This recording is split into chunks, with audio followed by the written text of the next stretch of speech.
Brother మీకు ఒక మాట, ఇంత ఇంపార్టెంట్ ఇష్యూ చెప్తే నువ్వు దేవుడు దయ్యం అనబడుతుంది. ఇప్పుడు ప్రస్తుతం మాకు తెలంగాణకు పట్టిన దయ్యం మాత్రం రేవంత్ రెడ్డి. ఆ రేవంత్ రెడ్డి అనే దయ్యాన్ని ఎట్లా వదిలించాలా అనేది మా తాపత్రయం. ఇంకేమన్నా తొందరపడ అంత యాంగ్జైటీ ఎందుకు, అంత టెన్షన్ ఎందుకు, అంత హడావుడి ఎందుకు? నేను చెప్పేది ఏమంటే తెలంగాణకు పట్టిన శని కాంగ్రెస్, తెలంగాణకు పట్టిన దయ్యం రేవంత్ రెడ్డి. ఇప్పుడు ఆ దయ్యాన్ని శనిని ఎట్లా వదిలించాలనేది మా టార్గెట్. ఇక మీరు చెప్పే టెన్షన్ ఎందుకే అంతగానో మాట్లాడి రాదు, ఎందుకు అంత ఎగబడుతున్నావు? నేను అనేది ఏమంటే మీరు ఒకటి గుర్తుపెట్టుకోండి, లోక్సభ ఎన్నికలకు ముందు మేము పార్లమెంటు నియోజకవర్గాల వారీగా సమావేశాలు పెట్టాం, సమీక్షా సమావేశం.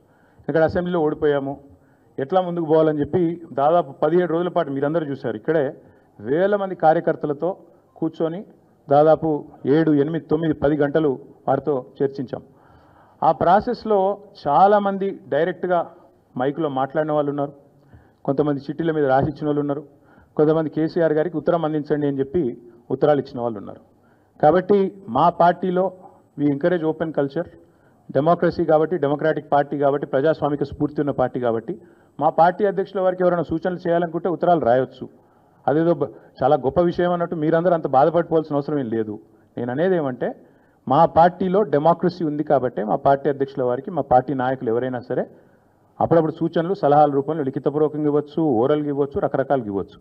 అట్లాగే నేను ఒక మాట మాత్రం చెప్తాను, మనం ఎవరైనా సరే పార్టీలో ఏ హోదాలో ఉన్నా కొన్ని విషయాలు అంతర్గతంగా మాట్లాడాల్సిన విషయాలు అంతర్గతంగా మాట్లాడితేనే బాగుంటుంది. పార్టీ ఫోరమ్స్ ఉన్నాయి, అధ్యక్షుల వారితో కలిసే అవకాశం ఉంది, లేదా ఆఫీస్ బేరర్స్ ఉన్నారు, కలిసి చెప్పుకునే అవకాశం ఉంది. కాబట్టి అంతర్గతంగానే కొన్ని విషయాలు మాట్లాడితే బాగుంటుంది. అది అందరికీ వర్తిస్తుంది, వీళ్ళకి వాళ్ళకని కాదు, అందరికీ వర్తిస్తుంది.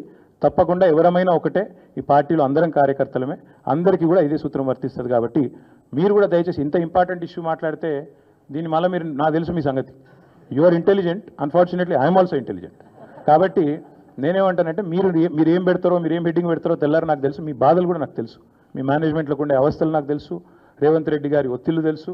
కాబట్టి నేను ఎక్కువ చెప్పను, ఒకటి మాత్రం చెప్తాను, మా పార్టీలో డెమోక్రసీ ఉంది, మా పార్టీలో సలహాలు సూచనలు ఎవరైనా ఇవ్వచ్చు, ఎట్లా అయినా ఇవ్వచ్చు. గతంలో పార్లమెంట్ సమావేశాల సందర్భంగా లేఖలు వచ్చినాయి, సూచనలు వచ్చాయి, అట్లా వచ్చినప్పుడు వాటిని ప్రజాస్వామికంగా స్వీకరిస్తాం. Thank you.